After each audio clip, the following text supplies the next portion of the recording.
we have to legally tell you that you're being recorded. But thanks for taking the time today. I'm really excited to with you. Awesome, man. I'm looking forward to it. Yeah. So first question I had for you is how's quarantine life going for you in the middle of all of this? How's your family? Family's good, man. It's the kids are home. We have a nanny that helps take care of them, so they're getting their schoolwork in and stuff like that. And they're only like 4, 2, and like 8 months old. So we have someone that helps take care of them, and they don't know what's going on. They're just fine, and they're just being training the guys. So it hasn't not much has changed other than you can't go out to eat at a restaurant. So Yeah. Oh, cute. Let me. Okay, there we go. And before I ask you any other question, I just wanted to ask, what got you into MMA? I know you probably hear this a lot, but what made you love the sport? Was there a certain fighter, or was there a certain event that you went to that made you want to dive into the sport? yeah, I was a high school wrestler, and I played lacrosse in college. And once I got out of grad school, I was just kind of had a void. So I tried jujitsu, kind of fell in love with it a little bit, and one of my friends was taking a fight, so I helped him get ready for that. And then I was like, oh, maybe I'll do one fight, and next thing I got hooked, and just kind of kept getting deeper and deeper until I can't get out. So Yeah. And it's almost been 2 weeks since the craziness of UFC 249 happens. I just wanted to ask, is there any like interesting or funny stories that happened to the New England Cartel during that week? one of our coaches got quarantined the whole week because we showed up and they did 2 different tests. They did the swab test to see if you actively had anything, and then they did like antibody test, which is like a finger prick on your finger, and they got the results in 15 minutes. And one of them was positive for that, and we had to stay in his own room for a few days till the swab came back and it was negative, so he didn't have it. But I think that just means he had probably had it a few months prior. Hmm. So just kind of making fun of him the whole time. He was sitting in a room by himself, bored. So And were you guys scared at all when you heard that Jacare was he tested positive? Did you guys fear that the event might get canceled because of that?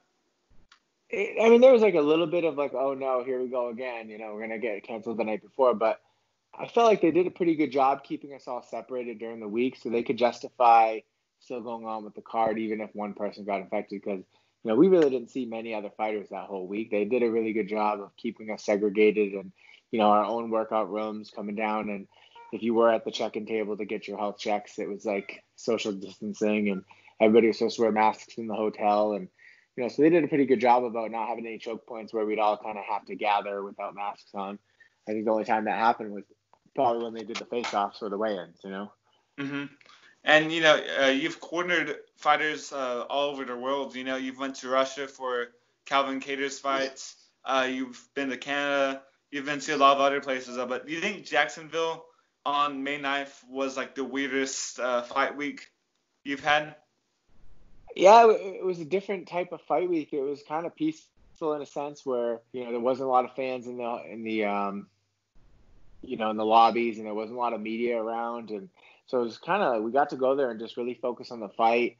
Me and Calvin went for a couple of runs outside along the river. There's a nice river walk. So it was kind of less distractions, less media obligations, and it was kind of cool to just go there with your tight little team. And there wasn't nobody had their entourages with them. You see on a Hmm. regular fight week, a team might have like 7, 8 extra people there, and they're always crowding around the lobbies, and you kind of feel like you're always being surrounded by people. And then you have to go to the workout rooms and work out with like the whole locker room. And it was nice because we had our own space, and yeah, it was overall it was great. It was just we had our own space. Everything was like really segregated, and we kind of just got to focus the whole week on just making weight and then fighting. Hmm. And a lot of people don't know that you're a manager of your own agency, Top Game Management, I believe. And I just wanted to ask, when did you first create that agency? So I always managed myself when I fought. I just got my own fights, and I was just fighting for fun. I never really had any dreams of going to the UFC or anything because I didn't start fighting until I was 30. No, maybe 28, but whatever. So I was managing myself, and then some of my teammates. I was helping to corner a lot of those guys, and They were like, hey, can you get me a fight? And the next thing you know, like, I'm getting this guy a fight, and then another guy a fight, and then all of a sudden all the amateurs on the team, they want to fight. So now I'm cornering and getting fights for all the amateurs. And next Rob Font just kept winning and kept winning. And next thing you know, he was in the UFC. And then so there was guys from other gyms that were, hey, can you help me? Can you, or coaches reaching out, hey, I have this guy that needs help. And, so finally we kind of just did it kind of on the low for probably 5 years. And then I think it was in 2015, we finally branded it as Top Gear Management and made it like an official company. So yeah, it was never the plan to do anything like that. It just kind of organically happened.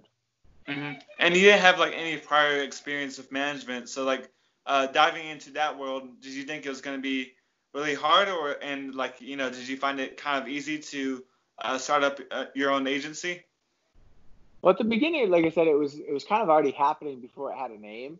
It was, I did it with my own career. I had 15 fights, and I kind of started with my teammates, and every decision I made was like, well, what would I do if it was my fight, And then that kind of, following my gut and trusting my instinct, and then benchmarking. There was other people in the industry that were, gracious enough to kind of like lend an ear and let me bounce questions off them. And even when Rob first got in the UFC, I had Charles McCarthy he was managing a lot of guys in the UFC at the time. That's Charles Rosa's coach. And so he kind of, he helped me with Rob, and then he helped me kind of navigate my way through and, kind of get my my ears wet a little bit. And then it just kind of took off from there, and I started learning more and more and more, and just, trying to network and kind of see what the best practices are. But at the end of the day, a lot of it just comes down to just trusting my gut and, going with my instinct and treating the guys how I'd want to be treated. Mm-hmm. And I'm guessing you managed Calvin Kattar and Rob Font, but is there any other names that come to mind with your agency? Yeah, so we got Mike Rodriguez. He's in the UFC right now. Maurice Green's a heavyweight in the UFC. William Knight, he's on a developmental deal in the UFC. We got, Kyle Bochniak, he was in the UFC. Andre Sukumtov, Devin Powell, all those guys are just were in the UFC recently, and now are out of the UFC. Nate Andrews, who was just in the PFL last season.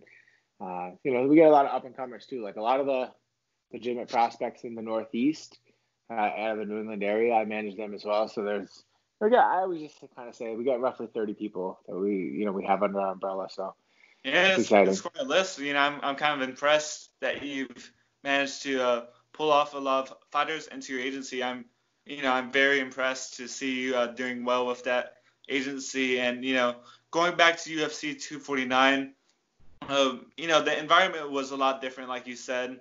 But when it came down to fight night, there's a lot of talks about the cornerman, shouting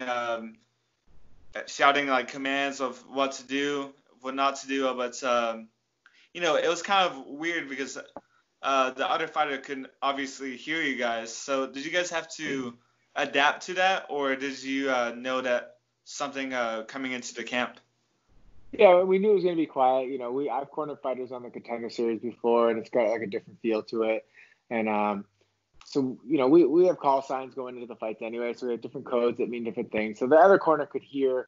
We generally change most of the codes up going into every new fight, so there'd really be no read on if the other corner heard everything we said. They wouldn't. It's not going to say, "Hey, throw a jab and go for a takedown," because the other corner would know what that means. So we have different call signs for different things. We have codes, and then we have like things that mean something to us that they wouldn't understand. So we weren't worried about that. And we also, we study what their codes are too. And we have an idea of like some of the stuff that they're going to say going in, and then, we're focusing on that. Like during the fight, if they yell something that I'm pretty sure I know what that is, and then he does it, now we know what that combo is. So we can know what they're looking for. And so it can be a disadvantage. It can also be an advantage.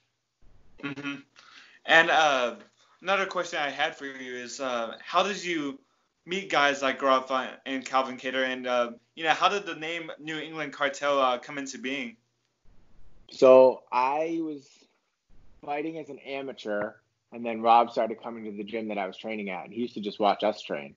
I remember the first time I met Rob Font, I was probably like 5-6 fights into my amateur career, and I was hitting mitts, and Rob was just watching me hit mitts. And then the coach looked over and he goes, "Oh, this kid's going to want to hit mitts next." He's like, "I'm just going to hold kicks for him. He'll get tired in a minute." And then I just said hi to him on the way out, and that was my first time I met him. And sure enough, he did. He hit mitts and got tired in a minute. You know, he was a little overweight back then, and you know, I didn't think much of it at first, and I guess he was very underwhelmed. You know, when you ask him about that story now, he was like, "I was watching you hit mitts, and I was like, man, this kid sucks. He's supposed to be this big fighter. Like, he's horrible." But so that's how I met Rob. He just became a teammate, and then he started training with us, and you know, became a sparring partner, training partner. I helped him get his first fight, you know, his first amateur fight. I cornered him for his first amateur fight, so he's like a little brother. And then Calvin Kattar, he was kind of like the big man on the, you know, the local circuit at 145 for years. You know, he was already the number one ranked 45er in the Northeast when Rob was still an amateur. And then as Rob was making his come up, next thing you know, Rob was number 2 at 145. So everybody wanted, you know, Calvin and Rob to fight. And I put my foot down. I was like, no, you're not fighting him. Like, he deserves to go to the UFC too. You guys should both be training partners. You shouldn't be fighting. And then fast forward a few years, Calvin decided to get back into fighting. He called me, and we put a plan together. It involved him coming and training with us. And now him and Rob are best friends. They're each other's number one training partner. They don't go to a fight week without the other one. They corner each other, and they're both making each other better. You know, they're both. And then as far as the New England Cartel name, I want to say it was before Greenville, UFC Greenville last summer. Rob was supposed to fight John Lineker. And I think a few weeks before it, we were at strength and conditioning, and Rob just goes, "Hey, the New England Cartel." And we're like, "What?" And he's like, "No, we're going to call ourselves the New England Cartel." He's like, "Look up cartel, the definition." And it was like, you know, kind of made sense. And so we just kind of started rolling with it. And then I think maybe Rob's fight got canceled. So Calvin and Rob and me sat in the front row during the fights. And they panned over to Rob and Calvin on the camera. And then John Anik was like, "The New England Cartel in the house." And kind of stuck from there. Mm-hmm. And I saw UFC 220 live when both of them were on the card. Were you there? And like, how great did it feel to see both guys get? I believe it was a knockout win at UFC 220 in early, I think it was early 2018. But you know, how great was it to corner them during that time? It was good, man. It was that was the first fight for Calvin. You know, we had a gym switch up, you know, probably the fall, and then that was in January. So it was both of them, you know, had made changes in their training, and they had asked me to come on and be their head coach. And so it was like a big test for me. You know, I have these two studs in the UFC, and they're kind of putting me in the head role now and trying to ask me to build them a camp. And so it was like a lot of pressure. I felt a lot of pressure going into it. Hometown fight in the Garden in front of all the people that said we couldn't do it. And you know, they both went out and got, you know, knockouts. And that, you know, my wife we were due the day before that fight happened with our second child. And so it was like the state police were there, and they were like, "All right, if your baby comes, your wife calls, we're gonna get you your car." And like, you know, we had a whole plan put together. It was kind of wild. You know, it was a cool night. It was one of those nights that no one will be able to. I don't think we'll ever be able to duplicate a night like that. The only way you'll have a better night in MMA is if you know, we win a title. Yeah. And looking at all the contenders right now, looking at your guys from Top Game Management, is there anybody that we should keep an eye on? Who's on the come up?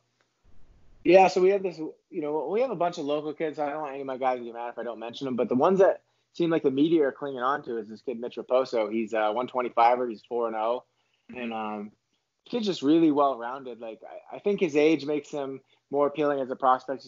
He's 21. When he was 18 years old, like I signed him as an 18-year-old amateur because he was obviously, you know, he's special, and he's got the right mental attitude. He's got some great coaches at Regiment Training Center.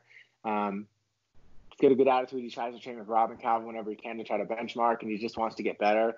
And I know, like, some of the big MMA sites are, you know, kind of saying he should be on the Contender Series this summer, and then he's a legit prospect. And, you know, so someone like him, and we got a bunch of other guys that have already kind of proven themselves and that have either gotten a shot and deserve another one or kind of like on the up.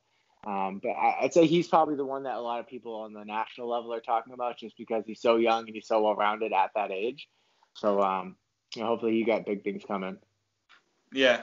And, you know, last question. I didn't want to take much of your time, but, you know, what's the greatest thing about being a coach? I just think, like, you just get to, like, help other people. Like, if I accomplish my goals, it means they accomplish theirs. So, like, seeing Mm-hmm. the people learn, and like, I guess it's probably the same thing as teacher feels like. You're not doing it for the money. You're not doing it for, the travel, because you see the inside of a hotel. If you're in Argentina, you're not seeing Argentina. You're seeing the inside of a UFC hotel.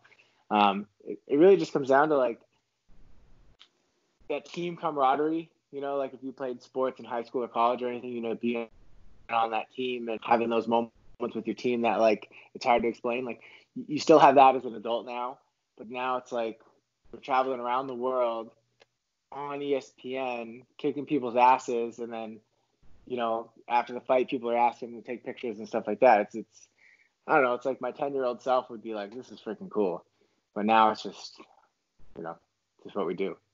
Yeah. Well, I appreciate you taking the time to chat with us. I really appreciate it. And hey, if you're ever hog hunting in Oklahoma, hit us up, man. All right, man. I appreciate it. All right. Thank you so much.